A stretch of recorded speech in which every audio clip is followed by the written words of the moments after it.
ಶಾಲೆಯಲ್ಲಿ 5ನೇ ತರಗತಿ ಓದುತ್ತಿರುವಂತಹ ಪ್ರದೀಪ್ ವಿದ್ಯಾರ್ಥಿ. ಸ್ವಲ್ಪ ಮಟ್ಟಿಗೆ ಕಲಿಕೆಯಲ್ಲಿ ಹಿಂದುಳಿದ ಮಗು. ಹಾಗೆ ಸೊಂಟದಲ್ಲಿ ಶಕ್ತಿ ಇಲ್ಲ, ನರ ದೌರ್ಬಲ್ಯದಿಂದ. ಹೌದಲ್ಲಮ್ಮ? ಅವನಿಗೆ ಬಾಳೋದು ಕೂಡಕ್ಕಾಗಲ್ಲ, ನಡೆಯೋಕ್ಕಾಗಲ್ಲ. ನಡಿತಾ ಏನಾಗ್ತಾನೆ? ನಡಿತೇನೆ ಬೇಸ್ ನಡಿತೇನೆ, ಚೆನ್ನಾಗಿ ನಡಿತೇನೆ. ಕುಂತ್ಕೊಂಡ್ರ ಮಡ್ಕೈ ಎದ್ದೇಳ್ಬೇಕಾದ್ರೆ ಮಡ್ಕೈ ಮೇಲೆ ಕೈ ಇಟ್ಕೊಂಡು ಎದ್ದೇಳ್ತಾನೆ. ಅಷ್ಟು ಮಟ್ಟಿಗೆ ಪರವಾಗಿಲ್ಲ, ಸುಧಾರಣೆ ಆಗಿದೆ. ಮೊದ್ಲು ನೋಡಿದ್ದಕ್ಕೂ ಈಗ ಅದೇ ಇಷ್ಟು ಸುಧಾರಣೆ. ಅವಾಗ ಇಷ್ಟು ಮಟ್ಟಿಗೂ ಕೂಡ ಇರ್ಲಿಲ್ಲ. ಈಗ ನೀವು ಅದನ್ನ ಪ್ರತಿ ವರ್ಷ ಮೆಡಿಕಲ್ ಕ್ಯಾಂಪಿಗೆ ಕರ್ಕೊಂಡು ಹೋಗ್ತೀರಾ? ಕರ್ಕೊಂಡು ಹೋಗ್ತೀವಿ. ಅವರಪ್ಪ ಕರ್ಕೊಂಡು ಹೋಗ್ತಾರ? ನಾವೇ ಕರ್ಕೊಂಡು ಹೋಗೋದು. ಅತ್ತ ಅವರಪ್ಪನ ಜೋಡಿ ಹೋಗಲ್ಲ, ನಾವೇ ಇಲ್ಲೇ ಸರ್ಕಾರ ದವಾಖಾನೆ ತೋರಿಸಿದ್ವಿ. ನಮಗೆ ಇಲ್ಲಿ ಅನುಕೂಲ ಇದಾಗಲಾರ್ದಕ್ಕ ಕೊಪ್ಪಳದಾಗ ಸಿದ್ದೇಶ್ವರ ಮಠದಾಗ ತೋರಿಸ್ಬೇಕು. ಆಯುರ್ವೇದಿಕ್ ಕಾಲೇಜ್ ಇಲ್ಲಿ ಕೊಟ್ಟಂತ ಮೆಡಿಸಿನ್ ಎಲ್ಲ ಕೊಟ್ಟಿರ ಅವ್ನಿಗೆ? ಕೊಟ್ಟಿವ್ರಿ. ನಮಗೆ ಇಲ್ಲಿ ನಮಗೆ ನೋಡೋದು ಒಂದ್ ಸ್ವಲ್ಪ ಇದೈತೆ. ನೋಡೋದು ಮಾಡಂದ್ರ ನಾವು ಸೊಂಟದ್ದು ಮಾಡಂದ್ರ ಅವು ಇದನ್ನ ಮಾಡಲ್ಲ. ನಾವು ಅಲ್ಲಿ ಸಿದ್ದೇಶ್ವರ ಮಠದಾಗ ಮಾಡ್ಸ್ಕೊಂಡ್ ಬರ್ಬೇಕಂತ ಅಲ್ಲಿಗೆ ಹೋಗಿ ನೀವು ತೋರ್ಸ್ಕೊಂಡ್ ಬರ್ಲೇಬೇಕು. ಅದನ್ನು ಎಲ್ಲಾ ಮಕ್ಕಳಂಗ ಆಗ್ಬೇಕು ಅಂತಂದ್ರೆ ನೀವು ಆದಷ್ಟು ಬೇಗ ಅಲ್ಲಿ ಕರ್ಕೊಂಡು ಹೋಗಿ ಅದನ್ನ ತೋರಿಸ್ಬೇಕು. ಆ ಕಾರಣಕ್ಕೆ ಅವನು ದಿನನಿತ್ಯ ಶಾಲೆಗೆ ಬರೋದಿಲ್ಲ. ಒಂದು ದಿನ ಬರೋದು, ಒಂದು ವಾರ ಬರೋದು. ಹೌದಲ್ಲಪ್ಪ? ದಿನ ಬರ್ತೀಯ ಶಾಲೆಗೆ? ನೋಡಿಲ್ಲ, ದಿನಾಲು ಬರ್ತೀಯ? ಬರಲ್ಲ. ಅವನು ಕಲಿಕೆಯಲ್ಲಿ ಹಿಂದುಳಿಯೋದಕ್ಕೆ ಕಾರಣ ಇದು ಕೂಡ ಒಂದು. ಅವನಿಗೆ ಪ್ರತಿನಿತ್ಯ ಶಾಲೆಗೆ ಬರೋದಕ್ಕೆ ಆಗ್ತಾ ಇಲ್ಲ ಅವನ ಸಮಸ್ಯೆ ಕಾರಣಕ್ಕೆ.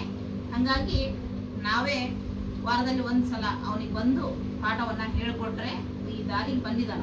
ಹೇಳಪ್ಪ ಪ್ರವೀಣ, ನೋಡೋಣ ಏನ್ ಕಲ್ತಿದೀಯಾ ಅಂತೇಳಿ. ಏನಿದು ಹೇಳು.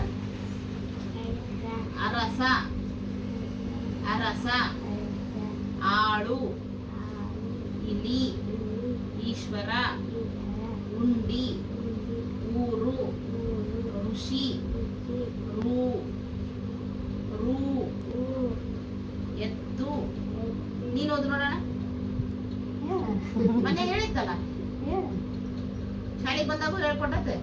ಹೇಳು ನೋಡೋಣ. ಏಡಿ. ಜೋರಾಗಿ ಹೇಳಬೇಕು.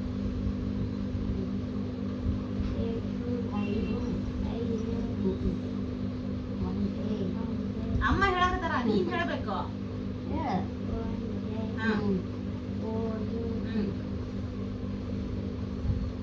ಔಷಧ, ಅಂಗಿ, ಬಿಡು ಅಂಕುಡು, ನೀರೇ ಕೊಡು. ಆಹಾ. ಮುಂದೆ ಹೇಳು ನೋಡೋಣ. ಕಮಲ. ಅವತ್ತು ಹೂವ ಅಂತ ಹೇಳ್ಕೊಟ್ಟಿರ್ತಾ ಇದನ್ನ. ಕಮಲ. ಏನಿದು? ಕಣ, ಗಡಿಯಾರ, ಗಂಟೆ, ಜ್ಞ, ನ್ಯ, ನ್ಯ, ಚರಕ, ಛತ್ರಿ, ಜವಾನ, ಜರಿ, ಯಜ್ಞ. ಇವನಿಗೆ ಮಾತಿನ ಸಮಸ್ಯೆ ಕೂಡ ಇದೆ. ಮಾತು ಉಚ್ಚಾರಣೆ ಸ್ಪಷ್ಟವಾಗಿ ಬರ್ತಾ ಇಲ್ಲ. ಮತ್ತೆ ಸೊಂಟದ ಸಮಸ್ಯೆ, ಅಲ್ಪ ಪ್ರಮಾಣದಲ್ಲಿ ಬುದ್ಧಿ ಮಂದ ಇದೆ ಅಂತ ಕೂಡ ನಾವು ಹೇಳ್ಬೋದು. ನೋಡೋದಕ್ಕೆ ಚುರುಕಾಗಿ ಕಾಣಿಸ್ತಾನೆ, ಆದ್ರೆ ಗ್ರಾಸ್ಪಿಂಗ್ ಇಲ್ಲ. ಅವೆಲ್ಲ ಕಾರಣದಿಂದ ಅವನು ಪ್ರತಿನಿತ್ಯ ಶಾಲೆಗೆ ಬರ್ತಾ ಇಲ್ಲ. ಪ್ರದೀಪ ದಿನನಿತ್ಯ ಶಾಲೆಗೆ ಬರಬೇಕು. ಬರ್ತೀಯಾ? ಕಳಿಸ್ಕೊಡ್ರಮ್ಮ. ದಿನ ಕಳಿಸ್ಕೊಡ್ತೀವ್ರಿ. ಈಗ ಒಂದು ಆರಾಮಿಲ್ದಕ್ಕ ಅದೇ ಹಿಂಗೆ ಈಗ ಇಲ್ಲಿ ಇಷ್ಟು ಇದು ಮಾಡೋದಕ್ಕೆ ನಾವು ಇಲ್ಲಿ ಪುಟ್ರಾಜಿ ಸ್ಕೂಲ್ ಅಂತ ಅಲ್ಲಿ ಹಾಕಿದಾಗ್ಲಿಕ್ಕೆ ಒಂದ್ ಸ್ವಲ್ಪ ಹುಷಾರಾದ್ನರಿ. ನಮ್ಮ ಶಾಲೆಗ ಅವಾಗ ಫಸ್ಟಿಗೆ ಇದು ಮಾಡ್ತಿದ್ದಿಲ್ಲ, ಬರೀ ಈ ಚಿತ್ರ ಓದ್ತದ, ಇಲ್ಲಂದ್ರೆ ಇಲ್ಲ. ಅದಕ್ಕೆ ಮತ್ತೆ ನೋಡೋಣ ಅಂತಂದು ಒಂದ್ ಸ್ವಲ್ಪ ದಿನ ಪ್ರೈವೇಟ್ ಸ್ಕೂಲ್ಗೆ ಹಾಕಿದ್ವಿ. ಅಲ್ಲಿ ಅನುಕೂಲ ಆದ್ನಲ್ಲ, ಈಗ ಅದೇ ಮತ್ತೆ ಗೌರ್ಮೆಂಟ್ ಸ್ಕೂಲಿಗೆ ನಾವು 1ನೇ ತರಗತಿಯಿಂದ ನೋಡಿದ್ವಿ. ಅದೇ ಟೈಮಲ್ಲಿ ಕೊರೋನಾ ಎಲ್ಲ ಬಂದು ಸರಿಯಾಗಿ ಶಿಕ್ಷಣ ಸಿಗ್ಲಿಲ್ಲ. ಅವಾಗ ಸಿಗಲ್ಲ. ಮತ್ತೆ ನಾವು ನೋಡೋಣ ಅಂತಂದು ಇಲ್ಲಿ ಹಾಕಿದ್ವಿ. ಸ್ವಲ್ಪ ಇದಾದ ಮತ್ತೆ ಈಗ ಇಲ್ಲಿ ಹಾಕಿದಕ್ಕೆ ನಾವು ಹೇಳಿದ್ವಿ ಮೊನ್ನೆ, ಲೆಕ್ಕ ಪಕ್ಕ ಬೇಸ್ ಮಾಡ್ತಾನ್ರಿ, ಲೆಕ್ಕಗಳು ಹಚ್ಕೊಡ್ರಿ, ಇಂಥವ್ ಹಚ್ಕೊಡ್ರಿ ಅಂತಂದು ನಮ್ಮ ಮನೆಯವ್ರಿಗೆ ಹೋಗಿ ಹೇಳಿದಕ್ಕೆ ಅವಾಗ್ಲಿದ್ದ ಲೆಕ್ಕ ಕೊಡಕತ್ತಾರ, ಮಾಡಕತ್ತೆ. ನಾನು ಲೆಕ್ಕ ಬೇಸ್ ಮಾಡ್ತಾನ್ರಿ. ಲೆಕ್ಕ ಅಕ್ಷರನ ಇವು ಎರಡು ಮಗ್ಗಿ ಹೇಳು. ಬೇಸ್ ಕುಂತ್ಕೊಂಡು ಹೇಳು. ಎರಡು ಹೇಳು. 2 ಅಂತ 2